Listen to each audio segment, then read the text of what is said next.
পাহাড়ের পেছনটা কি অ্যাকচুয়ালি মানে জায়গাটা কি কাশিয়াং? কি ভালো লাগছে? ভিউ পয়েন্টটা হচ্ছে টিমলিং ভিউ পয়েন্ট, যেটা একটা পরিচিত ভিউ পয়েंट এই मिनी। हाँ ये कितने का पड़ जाएगा? कम होगा ना? तो हमारे सामने एक लैंड रोवर আছে, दुखा में एक्चुअली क्या नाम है इसका? जेरी।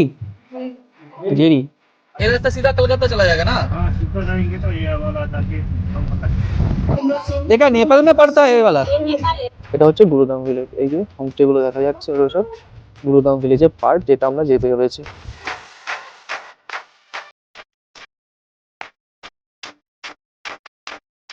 2026 সালের মার্চ মাসের শেষের দিকে আমি আমার বন্ধু আকাশ আবার বেরিয়ে পড়লাম নতুন গন্তব্যে। ও লাস্ট কবে এসেছিলাম এই স্টেশনে?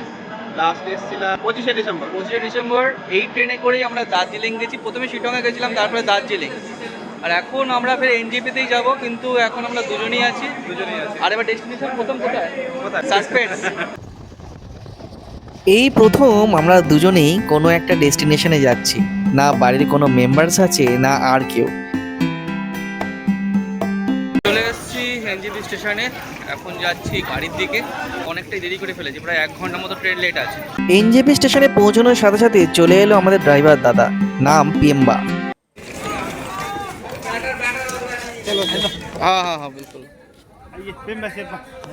अच्छा अच्छा अच्छा, रास्ते में पानी का बोतल मिल जाएगा ना 5 लीटर?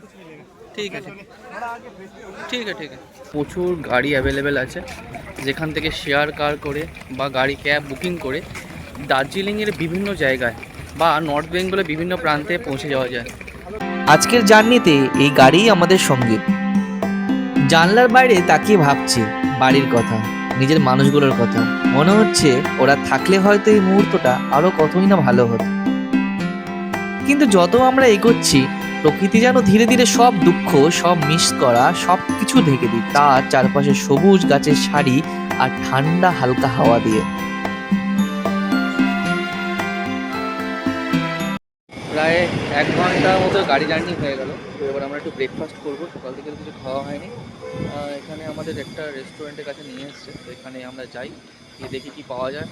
অনেক কিছু অপশান আছে এখানে খাওয়ার, তার জন্য আমরা ঠিক করলাম সেই খাওয়ার মধ্যে যে আমরা এগ ম্যাগি নেব।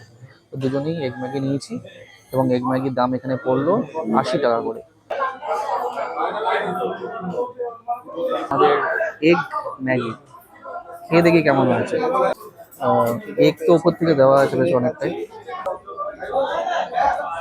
ঠিক আছে, খারাপ না।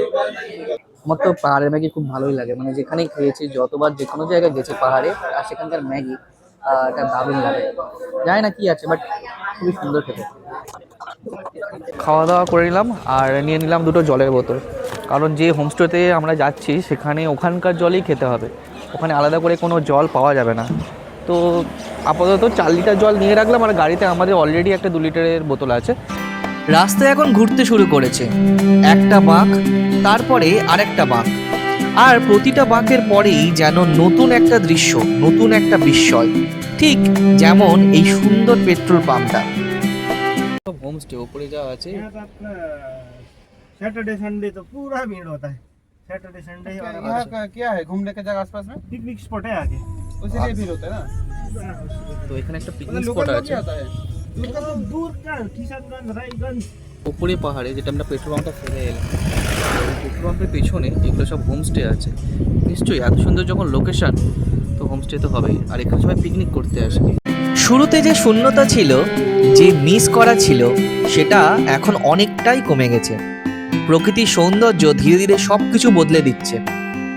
দূরে পাহাড়গুলো দেখা যাচ্ছে, মেঘ যেন ওদের ছুঁয়ে আছে। এই জায়গাটা আমরা দাঁড়ালাম, মানে যেতে যেতে এই জায়গাটা এতটা সুন্দর লাগছে যে একটু দাঁড়ালাম, বললাম যে একটু দাঁড় করাও, আমরা আগে একটু ভিডিও করে নিই, দেখাই। এই যে আমার পেছনে জায়গাটা, এই জায়গাটা হচ্ছে কাশিয়াং। এই যে পাহাড়, এটা হচ্ছে কাশিয়াং।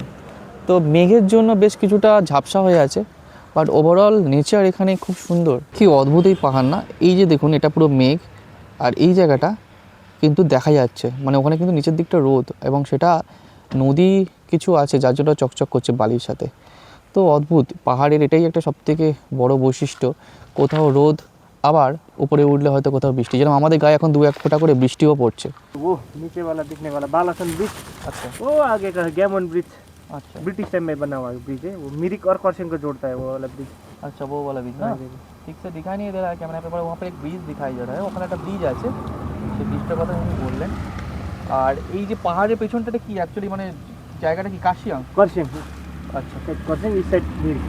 আচ্ছা এই পার্টটা এটা কাশিয়াং, এটা হচ্ছে নদীটা বালাসন নদী, বালাসন নদী, নদীটার নাম হচ্ছে বালাসার, এটা কাশিয়াং, এটা মিরিক, আর মাঝখানে যে একটা নদী মতো দেখা যাচ্ছে ওটা হচ্ছে বালাসার নদী। এখানে বৃষ্টি স্টার্ট হয়ে গেছে, ভালোই বৃষ্টি পড়ছে, বেশি আর টাইম ওয়েস্ট করবো না, আমরা বেরিয়ে যাই আমাদের হোমস্টের দিকে। বাইকটা যাচ্ছে, বাপরে বাপ বেরিয়ে গেল বাইকটা, সর্বনাশ। আবার রাস্তায় ফেরা। পাহাড়ের রাস্তা কখনো একঘেয়ে হয় না, প্রতিটা মোড়ে নতুন নতুন দৃশ্য। আর এই দৃশ্যর মধ্যেই এসে পৌঁছালাম আমাদের দিনের প্রথম ভিউ পয়েন্ট, আর সেটা হলো টিমলিং ভিউ পয়েন্ট। এখানে বেশ ঠান্ডা একটা হাওয়া দিচ্ছে, যার জন্য ওয়েদারটা বেশ একটু ঠান্ডা ঠান্ডা টাইপের। আর আশেপাশে সেমন কোনো দোকান বা কিছু আলাদা করে সেরকম বেশি কিছু নেই। এর আমার পেছনে এখানে একটা আয়লা মিরিক লেখা আছে, এবং সেখানে চাইলে টাকা দিয়ে এখানকার যে লোকাল ড্রেস আছে সেই ড্রেসগুলো পরে আপনি ছবি তুলতে পারেন। রেট হচ্ছে 100 টাকা করে। তো এখানকার যে লোকাল ড্রেস পরে আপনি ছবি তুলতে চাইলে আপনাকে 100 টাকা দিতে হবে। আর এর সামনে এই ভিউ পয়েন্টের সামনে আপনি দাঁড়িয়ে, বা এই যে আই লাভ মিরিক লেখাটা আছে তার সামনে দাঁড়িয়ে আপনি ছবিও তুলতে পারেন আপনার মেমোরিজের জন্য।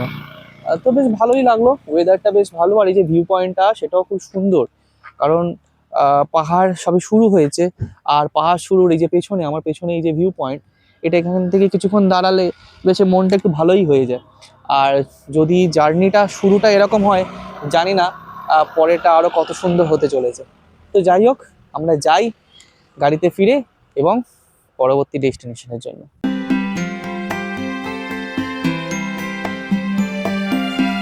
হঠাৎ করে আকাশটা মেঘ করে এলো, মানে উপরে উঠতে গিয়ে দেখছি আকাশটা মেঘ করে এসছে, আর বৃষ্টি হওয়ার চান্সেস আছে। পাহাড়ের তো ওয়েদার কেউ কিছু বলতে পারে না, এই মেঘ এই বৃষ্টি, আর এই মুহূর্তে পুরো অন্ধকার করে এসছে চারদিকটা। জানি না বৃষ্টি হবে কি না, ছাতাও কেনা হয়নি এখনো পর্যন্ত। তো যাই, এগিয়ে যাই, ওপরের দিকে উঠি, দেখি বৃষ্টি পাই কি না। আর পাহাড়ে বৃষ্টি আবার বেশিক্ষণ তো হয়ও না, সবই ভাগ্যের উপরে, যা হবে দেখা যাবে। চলে এসেছি গোপালধারার, জ্যাকেটটা পরে নিয়েছি কারণ এখানে ভালোই ঠান্ডা। আর একটা চায়ের দোকানে এসেছি এখানে চা খেতে, ঠান্ডা, বাইরে বৃষ্টি পড়ছে। जेडी, क्या नाम है इसका? जेडी, जेडी, सिर्फ जेडी। किसके साथ झगड़ा करेगा जेडी?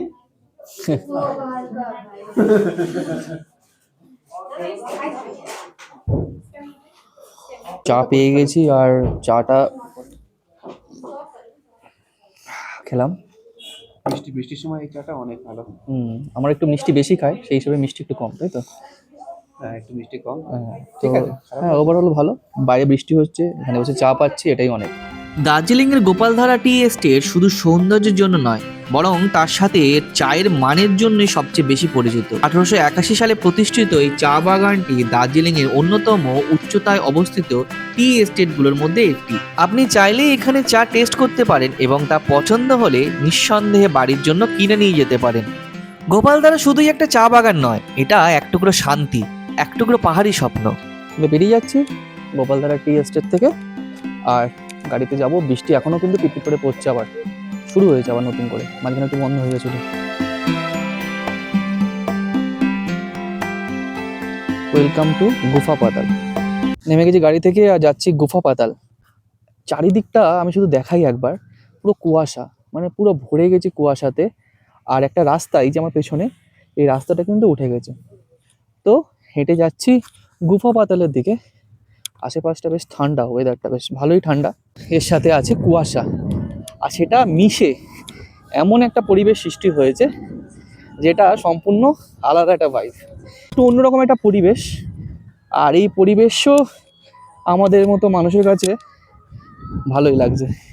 চারধারটা বেশ সুন্দর লাগছে, পিছন দিকে ক্লাউড বা কুয়াশা মিক্সড হয়ে আছে এবং সেগুলো ভেসে বেড়াচ্ছে, ঠান্ডা একটা হাওয়া দিচ্ছে।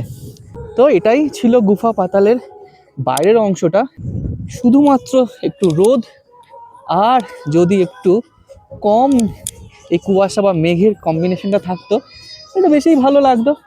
বাট কী করা যাবে, যা ভাগ্য আছে তাই নিয়েই এগোতে হবে। আর এখানে খাবার দোকান কিন্তু বেশ অনেকগুলো আছে, চা থেকে শুরু করে বিভিন্ন রকম চিপস, বিস্কিট, লজেন্স, এই সমস্ত কিছু কিন্তু এখানে পাওয়া যাচ্ছে।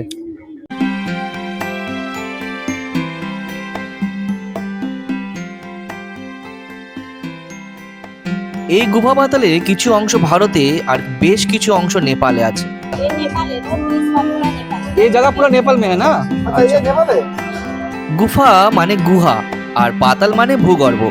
এই জায়গাটা মূলত তার প্রাকৃতিক গুহা আর অদ্ভুত পরিবেশের জন্য পরিচিত। চারিপাশে ঘন জঙ্গল, পাহাড়ি নীরবতা, আর সেই নীরবতার মাঝে লুকিয়ে থাকা এক টুকরো অ্যাডভেঞ্চার। এখানে দাঁড়িয়ে একসাথে দুই দেশের দৃশ্য দেখা যায়, যা এই জায়গাকে আরো স্পেশাল করে তোলে। ঘড়িতে বাজে 2:15। আমাদের 2:30টার সময় আমাদের হোমস্টেতে পৌঁছানোর কথা, আর গিয়ে লাঞ্চ করব। এখনও এখান থেকে যা ডিস্টেন্স, সেই ডিস্টেন্স কিন্তু 1.5 ঘন্টার জার্নি। সীমানা ভিউ পয়েন্ট নামটি হয়েছে ইন্ডিয়া নেপালের সীমানার জন্য। জায়গাটা শুধু ভিউয়ের জন্য নয়, ছোট ছোট দোকানগুলো বেশ জনপ্রিয় এখানে, আর তার সাথে দুই দেশের পাহাড়ি ভিউ। সীমানা ভিউ পয়েন্টে, আর এই হচ্ছে ভিউ, মানে ভিউয়ের ভয় নেই। আর জায়গাটাও বেশ ফাঁকা, কারণ যদি ভিউ না থাকে তো মানুষজন এসেই বা কী করবে। বেশ কিছু দোকান যেগুলো আছে সেগুলোতে বেশ কিছু মানুষ আছে যারা ভিড় জমিয়েছে, কেনাকাটা করছে। तो छाता का प्राइस क्या है? छाता 350 और छोटा वाला 300 ये सब 300 का है।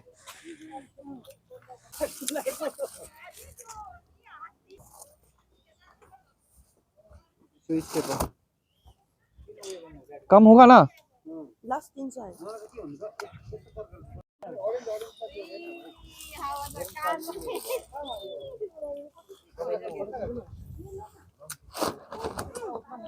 हाँ, ये कितने का पड़ जाएगा?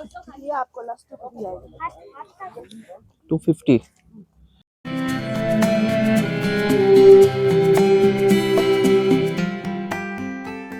হঠাৎ করে ওয়েদারটা খুবই খারাপ হয়ে গেল, হালকা হালকা বৃষ্টি, আর সামনে থেকে কিচ্ছু দেখা যাচ্ছে না। মানে আমি যদি দেখাই তো এখান থেকে পুরো একদম মেঘে ভরে গেছে, কিছু দেখা যাচ্ছে না, কুয়াশাতে পুরো ভর্তি, আর রাস্তাটাও খুব খারাপ, আর তার সাথে হচ্ছে বৃষ্টি। আমরা যে জায়গায় যাচ্ছি সেই জায়গাটা একটু পরে বলবোই, কিন্তু রাস্তাটার অবস্থা সত্যি খুব খারাপ। সীমানা ভিউ পয়েন্ট থেকে আমরা এগিয়ে চলেছি পাহাড়ের আরো গভীরে, আর সেই পথেই পড়ে মানেভঞ্জন, দার্জিলিং এর এক গুরুত্বপূর্ণ পাহাড়ি স্টপ, যেটা মূলত বিখ্যাত সান্দাকফু ট্রেকের শুরুর পয়েন্ট হিসেবে। তো এখন মানেভঞ্জনে আছি, আর একটু বেরিয়েছি কারণ মানেভঞ্জনে যে বাজারটা আছে সেটা একটু দেখতে বেরোলাম। তো এখান থেকেই আপনাকে মূলত, আপনি যদি সান্দাকফু যেতে চান তাহলে আপনাকে এই পর্যন্ত আগে আসতে হবে, সেটা আপনি শেয়ার করেও আসতে পারেন বা আপনি হায়ার করেও গাড়ি এখানে আসতে পারেন। আর এখান থেকে এসেই আপনাকে তবে সান্দাকফুর উদ্দেশ্যে বোলেরো বা ল্যান্ড রোভার বুক করতে হবে।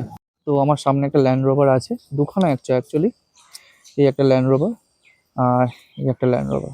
তো দুখানা আমার সামনে ল্যান্ড রোভার আছে, আর এই গাড়িগুলো একটা ভিনটেজ কার যাকে বলা যায়, যেগুলো একটা ফিল, আপনাকে সেই ভিনটেজ ফিল দেবে। আর এই হচ্ছে মানেভঞ্জন বাজার।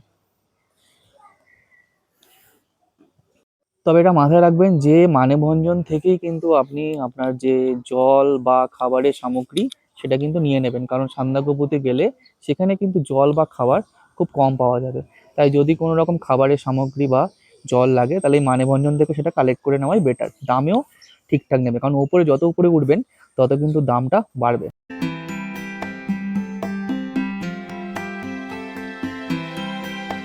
সান্দাকফুর দিকে চলে গেছে, যে উপরের দিকে যে রাস্তাটা চলে যাচ্ছে, আর আমার পেছনে এখান থেকে পারমিশন করতে হয়। আর এই যে উপরের রাস্তাটা, এটা সান্দাকফু যাওয়ার রাস্তা। আমরা চলেছি সিঙ্গালীলার ফরেস্টের ভেতর দিয়ে, আর ড্রাইভার দাদা পেম্বার হিসাবে এখানে কিন্তু দেখা যায় রেড প্যান্ডা, লেপার্ড বা হিমালয়ান ব্ল্যাক বিয়ার, তবে সেটা খুবই কম, বিশেষত রাত্রিবেলায়। গুরুদাম ভিলেজের আমরা কাছে চলে এসেছি, আর এইখানে আকাশ কিন্তু একটু পরিষ্কার হয়েছে। একটু আগে পর্যন্ত যেখানে আমরা কিছু দেখতে পাচ্ছিলাম না সামনে, এখানে কিন্তু অনেকটাই পরিষ্কার এবং বেশ ভালোই লাগছে। এবার জানি না একটু পরে আবার কি হবে, কারণ পাহাড়ের দিয়ে কোনো ভরসা নেই, কখনো মেঘ, কখনো বৃষ্টি, কখনো আবার রোদ উঠছে। এটা হচ্ছে গুরুদাম ভিলেজ। এই যে হোমস্টেগুলো দেখা যাচ্ছে, এগুলো সব গুরুদাম ভিলেজের পার্ট, যেটা আমরা যেতে চলেছি। এখানে সবগুলোই হোমস্টে, তো আমাদের হোমস্টে তো এর মধ্যেই আছে।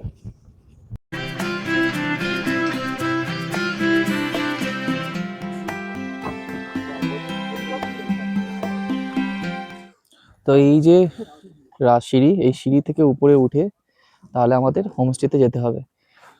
এই সিঁড়িটা অনেকটা উঁচুটা, তো এটা আমাদের হেঁটে হেঁটে যেতে হবে। अच्छा आपका फोन नंबर बोल दीजिए जरा। 97 अच्छा 33 8255 93 कहीं मतलब दार्जिलिंग हो, कर्सियंग हो, कालिम्पोंग, कहीं पर भी आना हो आपको अगर कॉल कर ले तो हो जाएगा। सब